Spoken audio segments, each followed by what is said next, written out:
जी नमस्कार, कैसे हैं आप लोग। उम्मीद करते हैं कि अच्छे होंगे। आज का बहुत खास खबर लेकर आया हूँ ट्रेंडिंग स्टार खेसर यादव का। जी हाँ, खेसर यादव का बवाल सॉन्ग आ रहा है जो सॉन्ग का नाम है बाबू भोलेनाथ के दीवाने।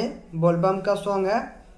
कल सुबह आएगा टीम फिल्म भोजपुरी से। जी हाँ, और इस सॉन्ग को गाया आप लोग का ट्रेंडिंग स्टार खेसर यादव ने। इस सॉन्ग को लिखा है संतोष जी ने। इस सॉन्ग को म्यूजिक दिया रोशन सिंह ने। ये सॉन्ग आएगा कल सुबह टीम फिल्म भोजपुरी से 6:30 बजे आप लोग के बीच रिलीज कर दिया जाएगा। कल सुबह 6:30 बजे यानी कि 25 तारीख को 6:30 बजे टीम फिल्म भोजपुरी से आप लोग के बीच आ जाएगा। ऑडियो आएगा कि वीडियो आएगा ये भी कंफर्म नहीं है, क्योंकि पोस्टर में लिखा नहीं कि ऑडियो की वीडियो। आप लोग स्क्रीन पर देख सकते हैं, पोस्टर आ चुका है। पोस्टर में लिखा नहीं कि ऑडियो की वीडियो, मगर वीडियो आ जाए तो अच्छा रहेगा। आप लोग को भी मज़ा आएगा देखने में, मुझे भी मज़ा आएगा कि वीडियो आएगा तो।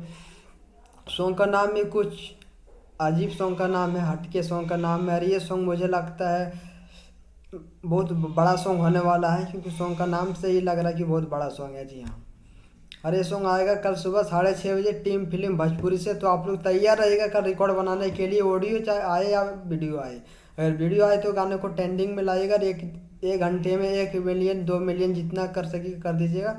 और ऑडियो आएगा तो ऑडियो को भी आप लोग भरपूर आशीर्वाद आप लोग को देना है। तो फिर मिलता है आप लोग को नेक्स्ट अपडेट के साथ। अगर मेरे चैनल को अभी तक सब्सक्राइब नहीं किया तो सब्सक्राइब जरूर कर दे, और बेल आइकन दबा दे, वॉल में प्रेस जरूर कर दे, ताकि आपको कोई अपडेट छूट ना जाए। जी हाँ, तो फिर मिलता हूँ नेक्स्ट वीडियो के साथ। तब तक आप गाने का एंजॉय कीजिए।